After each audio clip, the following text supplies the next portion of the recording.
우리가 지난주에 40살 이상 먹은 한 남자가 태어날 때부터 걷지 못했던 것을 함께 나누게 되었습니다. 여러분들 한번 묵상해 보십시오. 이게 사는 겁니까? 이게 무슨 소망이 있겠습니까? 오늘도 내일도 계속 아름다운 성전 앞에서, 문 앞에서 구걸하는 인생. 저는요, 요즘 이렇게 가만히 제 인생도 가만히 바라다 보면 물론 비교는 되지 않겠지만 소망이 없었던 것 같아요, 내 안에. 그래서 그 소망을 자꾸만 밖으로만 찾았던 것 같습니다. 무엇인가 세상에서 무엇인가 얻고 내가 돈을 많이 벌면 저도 걸을 줄 알았어요. 근데 그게 제 착각이었다는 것이죠. 그래서 오후 3시에 성전으로 기도하러 가는 베드로와 요한을 만나게 되었습니다. 베드로가 나를 보라 라고 했을 때에 이 남자는 어떻게 반응했죠? 무엇을 얻을까 바라봤습니다. 지금 우리가 인생을 살면서 또는 교회를 다니면서 그랬던 것 같아요. 예수님과 관계 속에서 예수님의 능력은 우리가 생각하는 것보다 더 크고 놀라운데 우리는 항상 주님을 바라볼 때마다 무엇을 얻을까라고 바라봤다. 주변의 사람들 마찬가지예요. 남편이 됐든 아내가 됐든 자녀가 됐든 그들을 통해서 나한테 무슨 도움이 될까, 무엇을 얻을까라고 생각했던 것 같아요. 그러나 주님 우리에게 말씀하십니다. 내가 너에게 줄 것은 은과 금은 없다. 하지만 어떻게 해요? 일어나 걸으라. 이 남자는 걸을 수만 있었다면 지금까지 이렇게 구걸할 필요가 없었습니다. 그러니까 새카맣게 자기가 어떤 인생의 큰 단점과 어려움이 이건지 몰랐던 것 같아요. 그냥 어릴 때부터 못 걸었고 어릴 때부터 성전 앞에서 구걸을 했으니 당연히 나의 인생은 평생 구걸한 인생이야, 그렇게 살았던 것 같습니다. 이게 사단을 우리를 속이는 것이죠. 저도 마찬가지로 여러분들이 마찬가지인 거예요. 야, 내가 너에게 은과 금을 줄게. 하지만 다른 것을 구하지 마. 하나님과 관계를 구하지 마. 기도하지 마. 또는 뭐 신앙생활 하지 마. 이렇게 우리한테 속이는 생활을 하는 거예요. 은과 금은 너한테 주면 되는 거 아니야? 근데 보세요. 오늘 이 40년 동안 걷지 못했던 이 사람이 오늘 누군가의 큰 돈을 받았습니다. 그러면 물론 그 돈을 통해서 조금 더 나은 생활을 할 수 있었겠지만 걸을 수 있었을까요? 아니라는 겁니다.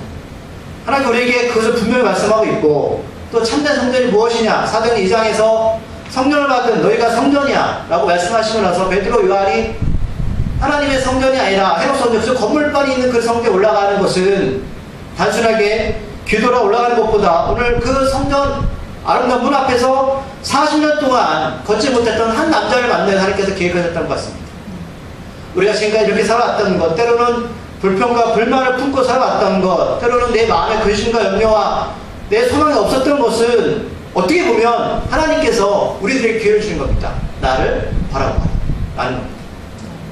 내가 만약에 인생을 살아가면서 그런 불편함 없이 살아왔다면 한 번이라도 주님을 바라볼 수 있는 마음을 품었을까? 저는 안 그랬던 것 같아요. 제가 만약에 인생 가운데 모든 게 잘 풀리고 인생 가운데 모든 게 부족함 없이 살았다면 저는 예수님을 안 바라봤을 것 같아요. 그럼 누구를 바라봤을까요? 그럼 답이 나오실 겁니다. 뭐 남자들은 뭐 이쁜 여자를 바라본다든가, 여자분들은 백화점 가서 명품을 바라본다든가. 그러니까 우리 인생이 이렇게 하나님이 아닌 다른 곳에 마음을 쏟게 되고 생각을 쏟게 되면 물론 사는 것은 좀 편할지 모르겠지만 오늘 베드로 요한이 나를 바라보라 했을 때 이게 물론 이 40살 먹었던 3년 동안 걷지 못했던 사람이 걸었다 이것만 말씀하는 게 아니잖아요. 그렇죠? 그가 걷게 되자 성전 안으로 들어가서 하나님을 찬양하게 되고 사람들과 관계를 품게 되었다는 겁니다. 그리고 오늘 베드로가 그 많은 사람들 앞에서 하나님의 나라가 무엇인지를 말씀하는 것이죠.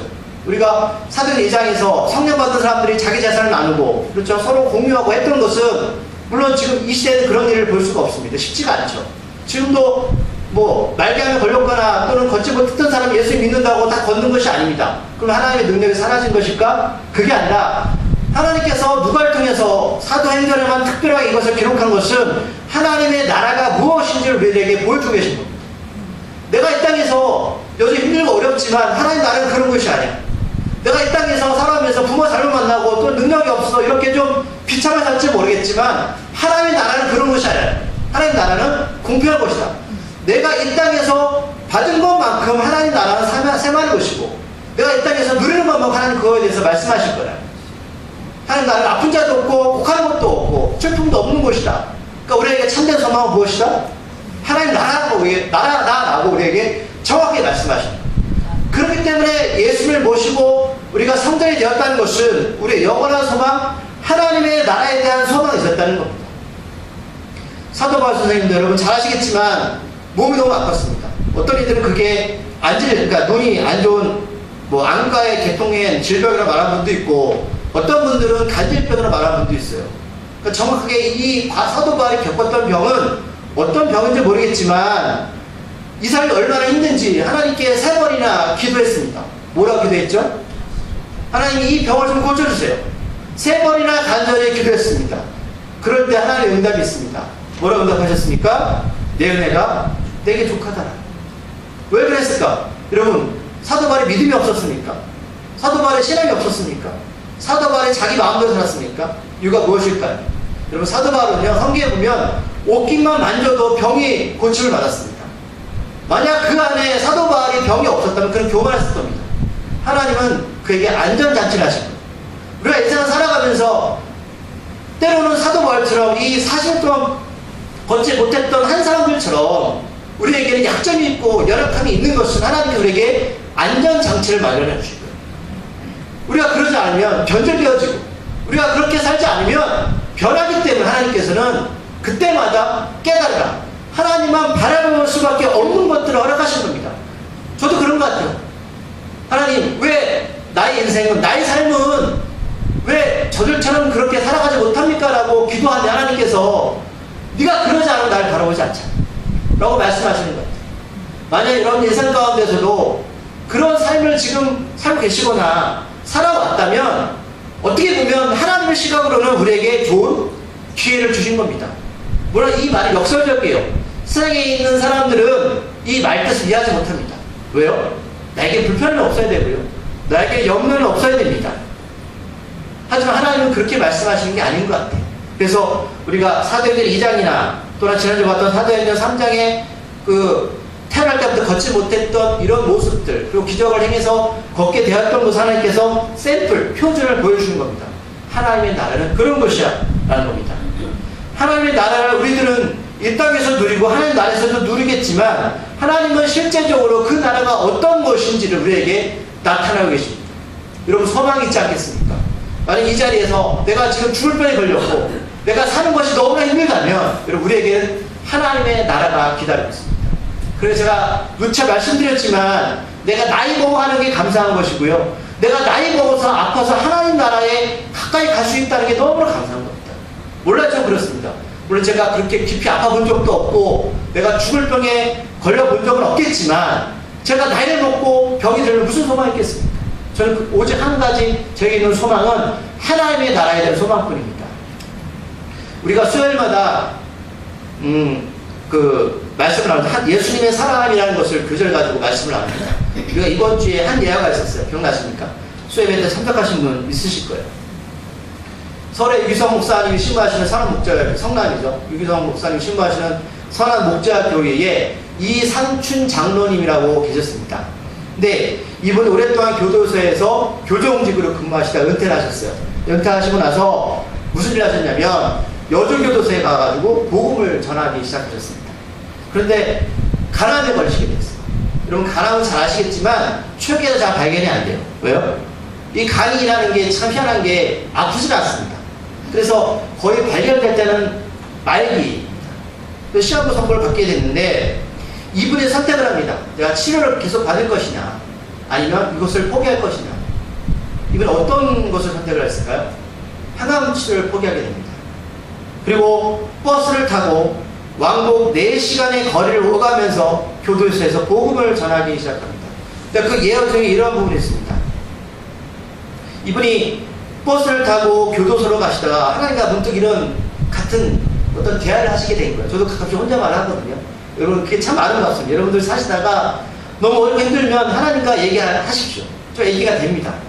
뭐라고 이분이 하나님께 고백을 드렸냐면 이 말씀이 있었어요. 제 인생에서 꼭 한번 해보고 싶고 가져보고 싶고 되어보고 싶은 것이 많았지만 그 가운데 이루어진 것은 단 하나도 없습니다. 그렇지만 지금 제 마음은 모든 것을 가져보고 되어보고 다 해본 사람들보다 몇 배나 행복합니다. 이 처지에 이 땅에서 보람을 느끼며 할 일이 아직 남아있고 죽음 이후에도 천국이 보장되어 있기 때문입니다. 하나님, 저에게 무슨 일을 시키실 것입니까? 말기암 환자가 왕복 4시간의 버스를 타고 다닌다는 게 여러분 쉬울까요? 여러분 이거 쉽지 않습니다. 다리는 풀리고 힘이 없어요. 근데 이 장로님은 어차피 항암 치료에도 얼마나 못 사니까 이것을 포기하고 복음을 전하면서 왕복 4시간을 교도소로 가서 복음을 전했습니다. 근데 놀랍게도 이분이 5년을 더 사셨습니다. 그런 제가 말씀드리는 것을 이분이 복음을 전해서 여러분 하나님께서 5년 더 사시게 하셨다, 이게 기적이 아니고요. 어떤 게 기적일까요? 이런 고난과 위기 가운데 하나님과 대화하고 하나님의 뜻을 주셨다는 것, 이게 기적입니다. 근데 이분을 통해서 여주 교도소 하나에 있는 그 교육받은 사람 중에 재수자 30%가 예수를 영접하고 세례를 받았다고 합니다. 저 이분을 보면서 우리가 나눴던 구약의 85세 갈렙이 생각났습니다. 갈렙이 어떤 사람이었습니까? 하나님의 약속을 붙잡고 85세 때 여호수아에게 쫓아가서 하나님의 저 땅을 제가 차지하겠습니다 라는 거예요. 5년 더 산다고 인생이 달라집니까? 5년 더 산다고 세상이 달라집니까? 달라진 거 아무것도 없습니다. 근데 달라졌죠. 뭐가 달라졌어요? 하나님과의 더 깊은 관계. 그게 변화했습니다. 저도 만약에 이거 보면서 그런 생각이 들었어요. 제가 만약에 말기암이라면 이렇게 살 수 있을까? 장로님의 힘이 아니죠. 하나님께서 이 장로님을 붙잡으신 겁니다. 왜 오늘 더 사시게 하셨을까요? 이분을 통해서 교도소 안에 있는 사람들이 복음을 듣게 하기 위해서였습니다. 이겁니다. 우리가 사는 이유, 목적 어디에 있을까 여러분? 전 여기에 있다고 봅니다. 우리가 살아가는 이유도 여기에 있다고 봅니다. 죽겠다, 힘들다, 어렵다, 여러분 이게 아니라 주님 때문에 살겠다, 주님 때문에 힘이 난다, 오늘도 나는 살아갈 수 있다, 이 믿음을 가지십시오.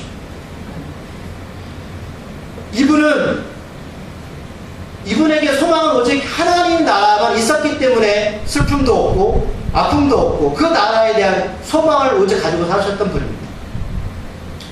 나에게 지금 이런 기적이 일어나지 않는다고 해서 성경 말씀이 거짓이 아니라 나 또한 믿음이 없어서 그런 게 아니라 우리들에게 장차 올 하나님의 나라에 대해서 이미 그 장로님이 이루어진 겁니다.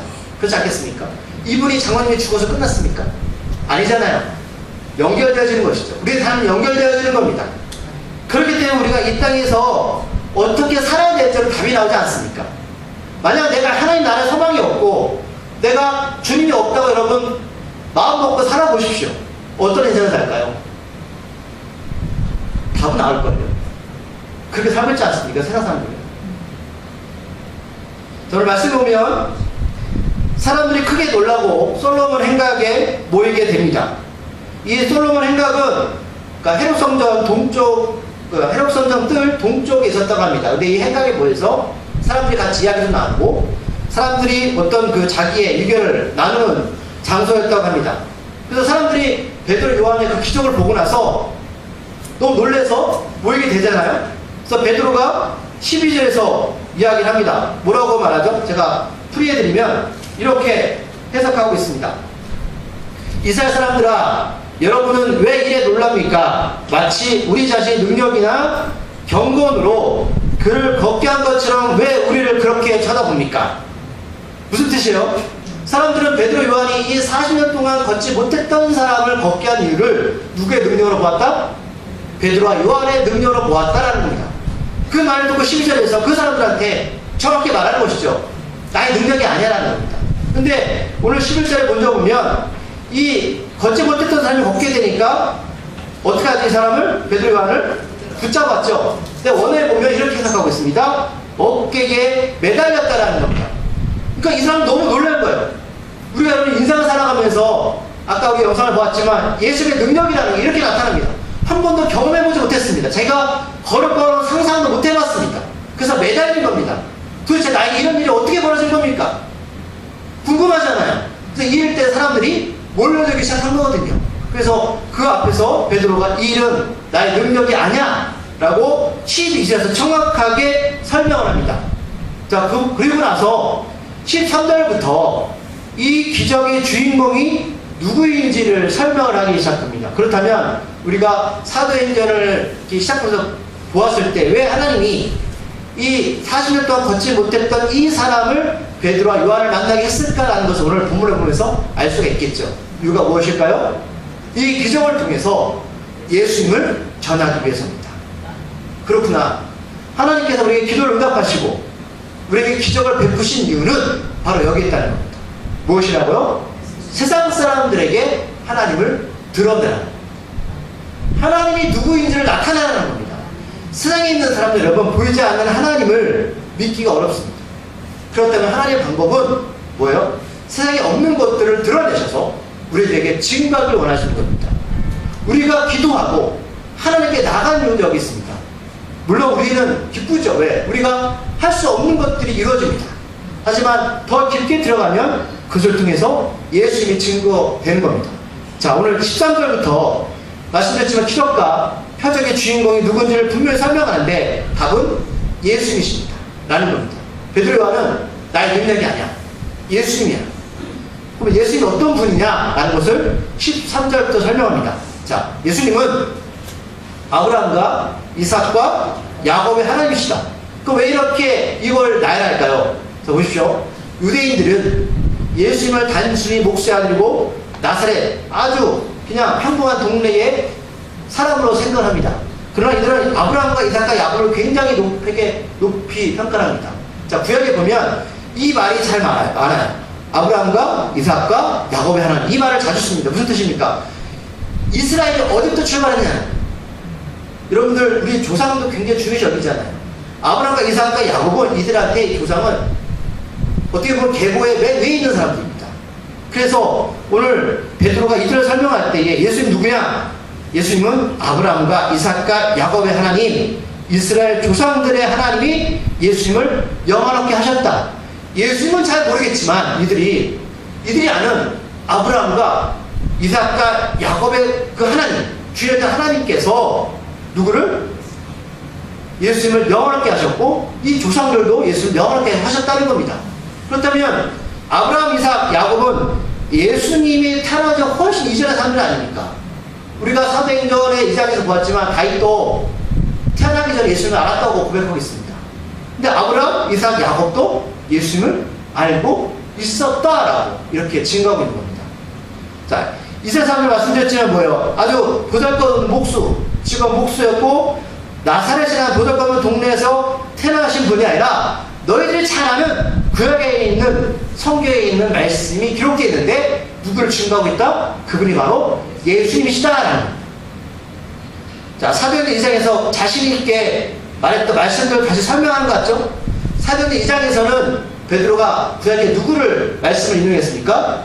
요엘서하고 시편에 있는 말씀을 인용했던 것처럼 사도행전 3장에 나와서도 여전하게 베드로는 하나님의 말씀, 구약에 있는 말씀을 끌어다가 예수님이 누구인지를 강력하게 증거하고 있습니다. 여러분 이래서 성경 공부하셔야 된다는 거예요. 예수님은 여러분 신약에만 나온 분이 아니라 구약의 전체에서 기록되어 있습니다. 그 사람들이 그래요. 구약에 어떻게 예수님 이름이 있습니까? 없습니다.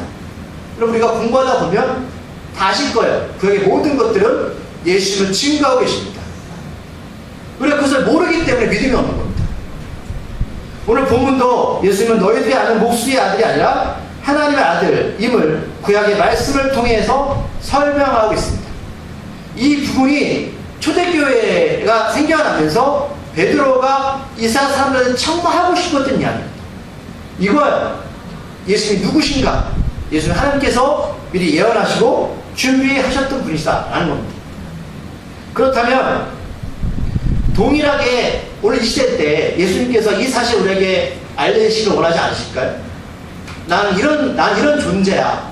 너희들이 지금 예배드리고 성경 공부하는 모든 것들의 이야기는 나의 이야기다. 결국 그 이야기라는 그 메시지의 중심이 뭐예요? 구원자는 오직 예수 그리스도 뿐이다. 성경에서 예언하고 기록된 예수님을 유대인들이 이에 말씀해 보면 로마 총독 빌라도에게 넘겨줍니다. 그러나 그 빌라도는 죄를 찾지 못해서 예수님을 놓아 주기로 결정을 합니다. 하지만 유대인들은 빌라도의 선택을 거부하고 오히려 살인자 바라바라는 사람을 살려주게 됩니다. 자, 오늘 베드로가 이렇게 자세히 설명하는 것은 예수님의 죽음의 경위에 대해서 말씀하시는 겁니다. 예수님은 죄가 없으신 분이었다는 거예요. 이스라엘은 명절 때가 되면 예수님이 6월절 전날 금요일 잡히셨잖아요. 그러니까 항상 명절에 어떤 법이 있었는데 한 사람을 지목해서 놓아주는 그런 풍습이 있었습니다. 우리나라 보면 뭐 명절 때 광복절날 특사로 내보라는 것처럼 이들도 그런 명절이기 때문에 기쁘기 때문에 한 사람을 그냥 풀어줍니다. 근데 빌라도가 재판해보니 예수님이 죄가 없었다는 거예요. 그래서 풀어주려 마음먹었는데 도리어 이스라엘 사람들은 예수님 대신에 바라바라는 명백하게 죄가 있는 사람을 선택하게 됩니다. 자, 이 소리를 들었을 때 여러분 유대인이 어떤 생각이 들었을까요? 뜨끔했겠죠. 예수님 죄가 없으신데 우리가 죄 없는 분을 십자가에 죽였구나. 그분은 성경에 기록된 분인데 그분 우리의 구원자인데 메시아인데 우리가 잘못한 선택을 했구나. 그리고 15절에서 정확하게 정의합니다. 죄 없는 생명의 예수님을 죽였습니다. 죽였습니다. 그럼 15절에서 우리도 포함되는 사람 아닙니까? 우리가 예수를 죽였습니다. 예수를 영접하지 못하고 사는 게 죽인 겁니다. 그러나 하나님이 죽은 자 가운데서 누구를 살리셨습니까? 예수를 다시 살리셨습니다. 다시 살리셨습니다. 그리고 죽은 자 가운데 살리신 분이 어떤 존재일까요? 그게 바로 하나님이십니다. 그렇다면 왜 다시 사셨습니까?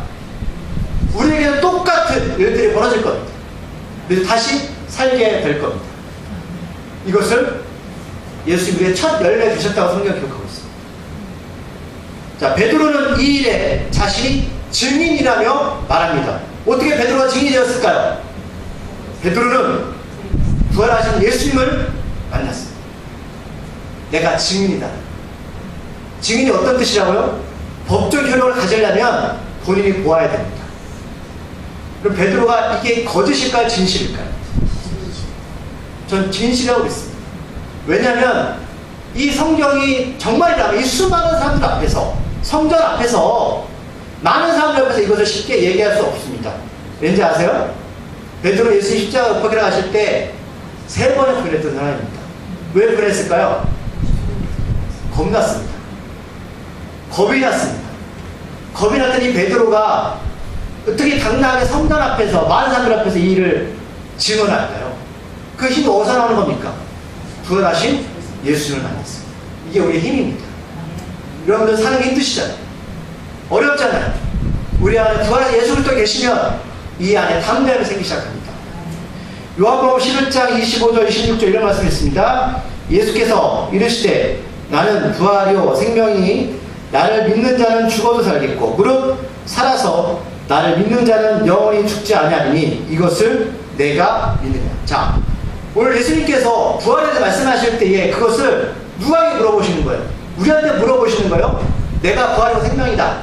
믿니? 안 계십니까? 우리한테 물어보시는 거예요. 베드로는 예수님이 죽음에서 다시 사셨던 자신도 다시 살 것임을 이 앞에서 증거하고 있는 겁니다. 나도 예수님처럼 다시 부활할 수 있어 라는 겁니다. 여러분, 죽음이 끝이 아니라 우리 인생 가운데 다시 산다는 것이 우리에게 어떤 의미가 있을까요? 앞에서 말씀드렸지만 이상준 장로님이 다시 산다는 그 소망이 없었다면 아마 이렇게 선택하지 않았을 겁니다. 우리가 내가 죽으면 끝이 아니라 하나님의 나라에 갈 수 있고 하나님 앞에서 심판을 받는 사실, 이 말씀이 우리 가운데 믿어지게 된다면 우리 삶이 달라질 수 있을까요? 있습니다. 있습니다. 그러게 고린도전서 1장 18절에 보면 이런 말씀이 있습니다.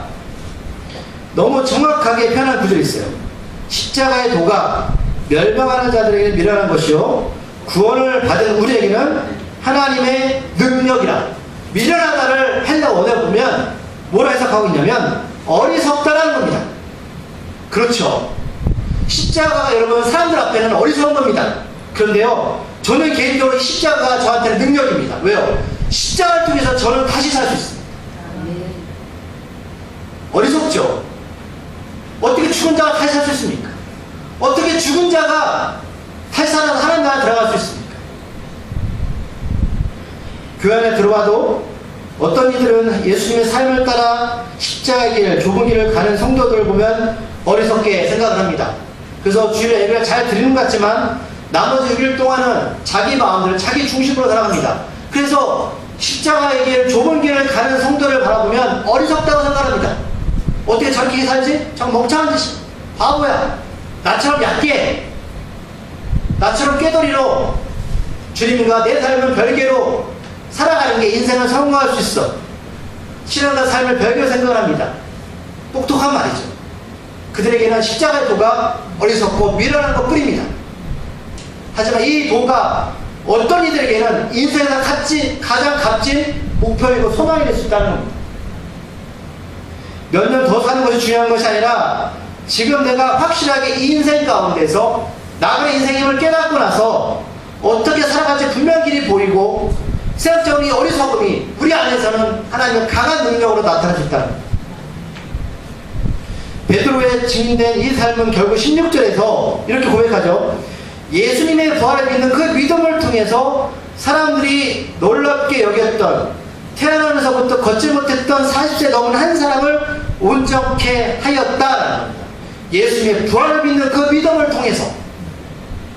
그러니까 이 병을 고친 것은 누구 때문에 고쳤다? 예수님의 부활을 믿는 그 믿음을 통해서 이렇게 되었다는 겁니다. 그렇다면 우리한테 스스로 질문 한번 던져보세요. 여러분 정말로 예수님의 부활의 믿음을 믿고 계십니까? 베드로가 병을 고치는 기적을 한 것이 아니라 성경에 기록되었던 그 구원자 예수님이 통해서 완전하게 낫게 되었다. 완전하게 중요하죠. 예수님의 능력은 완전하게 고칩니다. 예수님의 능력이 지금도 동일하게 우리 안에 일하게 될 겁니다. 우리들의 힘이 아니라 예수님을 통한 그 믿음이 우리 안에 있을 때 하나님의 기적은 이 땅 위에서 이루어집니다. 그래서 우리가 주기도문에 보면 그런 말씀이 있잖아요. 하늘에 이루어진 것 같이 땅에서도 이루어져 달라는 이 믿음이 바로 이겁니다. 우리 믿음이 아니라 부활의 예수님을 믿는 믿음을 통해서 우리 안에 일어납니다. 그날 어떤 날이냐? 19절에 말씀합니다. 우리가 회개하고 돌이켜서 죄 용서함을 받는 그날이 오면 새로운 날의 인생이 시작되어집니다. 이날 예수를 영접하여 내가 하나님의 거룩한 성전으로 거듭나는 날, 이 날이 바로 우리가 믿음으로 다시 태어나는 날입니다. 하지만 여전히 예수의 부활과 성령을 받지 못한 사람들에게 베드로는 17절에서 이렇게 다독거립니다. 형제들아, 너희가 알지 못해서 그리하였으며 너희 관리들도 그러하리라 하더라. 앞에서는 베드로가 너무 화가 나가지고 이스라엘 사람들이라고 외쳤잖아요. 근데 이제는 베드로가 좀 마음을 다독거리면서 형제들아라고 합니다. 우리가 잘 아는 여러분 베드로는 굉장히 다혈질적인 사람이었습니다. 잘 아시죠? 예수님 잡혀가실 때에 종 말고의 귀를 잘했던 사람이고요. 아까 말씀드렸지만 예수님이 십자가에 달릴 때 3번이나 부인했는데 새벽이 오기 전에, 그렇죠, 벌써 3번 부인했던 성격이 왔다 갔다 했던 사람입니다. 근데 이런 다혈질적인 베드로가 처음에는 이스라엘 사람들이라고 외치다 이제는 아직까지 구원받지 못한 형제들한테 형제들아라고 합니다. 이 마음 예수님의 마음입니다. 아마 베드로는 그들을 바라보면 너무 안타까웠던 것 같아요. 왜 너희들은 성경에 기록되었던 너희들 구원자 예수 그리스도를 영접하지 못하고 있는다. 너 인생 가운데 새 날은 바로 예수를 영접하는 그날부터 시작될 수 있는데 왜 아직도 걷지 못하는 그것만 집중해서 나는 걷지 못하고 있으니 이렇게 구걸한 인생이라고 살고 있냐는 거예요. 저희들은 자신의 죄를 알지 못합니다. 이 말씀을 누가 했을까요? 십자가에서 주님께서 하시던 말씀. 근데 베드로가 동일하게 고백하죠. 너희 관리들이나 너희들은 형제들아, 너희들이 한 짓을 알지 못하고 있는 것 뿐이야 라는 겁니다. 18절에서 그러나 18절에서 사람의 생각과 계획으로 예수님의 십자가에 죽으셨지만 이 모든 것은 성경에서 기록된 선지자의 입을 통해서 예수님은 자신은 미리 고난을 아셨다. 18절에서. 그리고 하나님 그 뜻을 이루는 것이다. 예수님은 자기 고난을 성경을 통해서 알고 계셨답니다. 하지만 하나님의 뜻이기에 그 십자가를 지셨다는 겁니다. 자신이 죽을 줄 알면서도 그 길을 가셨다라고 성경은 기록하고 있습니다. 저는 이 말씀 보면서 이게 가능할까요? 제가 죽을 줄 알면서도 여러분 그 길을 가는 게 맞습니까? 이게 가능해요? 그럼 수련의 질문을 던져보세요. 내가 주님의 길을 가는 것이 분명히 어렵고 힘든 길을 알면서도 가는 거예요. 왜일까요? 하나님의 나라. 거기로 종교를 줄 수밖에 없어요. 베드로는 걷지 못했던 사람이 걷게 된 계기를 통해서 몰려든 사람들에게 예수님이 누구신지를 구약의 말씀을 통해서 다시 한번 인용해서 상세하게 설명하고 있고, 예수님이 어떤 과정을 통해서 돌아가셨고 부활하셨는지에 대해서 그들에게 말씀하고 있습니다. 이렇게 말하는 것이 복음입니다. 이 예수 그리스도를 너희들이 영접해라. 그럼 너희들 인생 가운데 새로운 날이 임하게 될 거야. 너희를 통해서 하나님의 나라가 확장되어질 거야 라고 말씀하고 있습니다. 말씀을 이제 정리합니다. 하나님의 나라 확장은 바로 우리들이 이 예수 그리스도, 성경에 기록된 예수님을 믿게 되는 그 순간에 내가 성전이 되어지는 것이고, 예수의 살아계심을 전하게 될 때, 또 그 사실을 믿는 이들 또한 받아들이게 될 때, 아까 말씀드렸던 주기도문처럼 하늘에서 이루어진 것 같이, 여러분 하늘 벌써 이루어졌습니다. 이루어진 것 같이 이 땅에서 이루어가는 새로운 날이 임하게 되는 것입니다. 사람들이 질문을 던져요. 목사님, 어떻게 하는 게 잘 사는 겁니까? 어떻게 성공할 수 있습니까? 어떻게 우리 자녀들이 어떻게 올바르게 갈 수 있고 우리 자녀들이 잘 살 수 있겠습니까? 예수 믿게 하십시오. 그냥 돈으로 안 됩니다. 여러분 능력으로 안 됩니다. 지금까지 성화와서 살아갔잖아요. 근데 여전히 그 이유를 사실 거예요? 여전히 성전 미문 앞에서 구걸하시면서 하실 거예요? 언제까지 그렇게 하실 거예요? 우리에게 새로운 날은 예수를 영접하는 그날입니다. 그날을 경험하십시오. 기도하시겠습니다. 하나님, 우리가 예수님을 그저 성경에 나와 있는 한 인물로만 생각할 때가 너무 많습니다. 그런데 예수님의 이름의 능력으로 40년 동안 걷지 못했던 한 남자가 걷게 되었고, 그 사람이 성전으로 가서 찬양하면서 많은 사람들 앞에 예수님을 증거하게 되었고, 베드로 또한 그렇게 증인의 삶을 살고 있습니다. 성경의 말씀이 진실이라면 이 말씀이 우리 가정에, 사업터 위에, 우리 교회 위에 이루게 하여 주시옵소서. 우리 삶 가운데 새로운 날이 임하게 하여 주시옵소서. 예수님의 이름으로 기도드립니다. 아멘. 자, 찬송가입니다. 일어나셔서 사랑합니다 다 예수님 복음성을 부르시고 기도하실 텐데요. 우리들에게 새롭게 되는 날을 여러분 기대하시면서 허락해달라고 기도했으면 좋겠습니다. 사랑합니다 다 예수님 부르시겠습니다.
옆에 있는 사람들, 우리 가족, 그렇잖아. 항상 뭐 아내, 남편, 자녀들만 위해 살아가잖아요. 부모하고.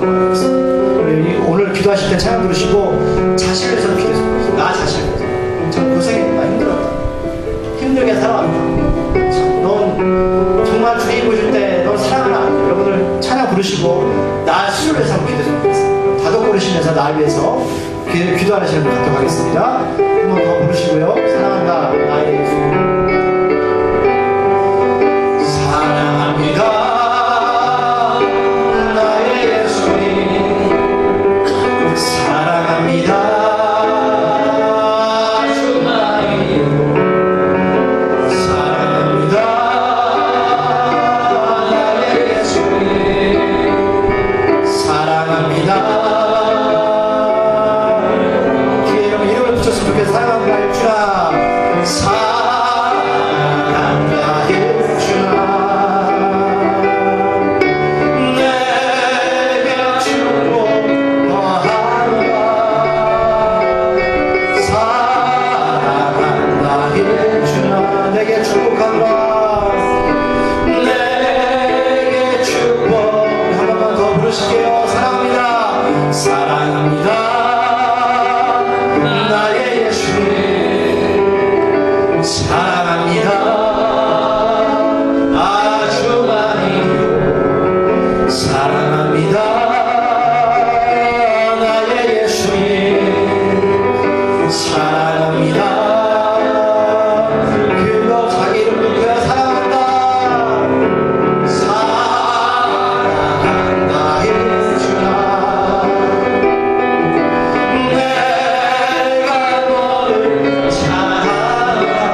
앞에 계셔서 그대에게 바른 길 보이시기 바랍니다.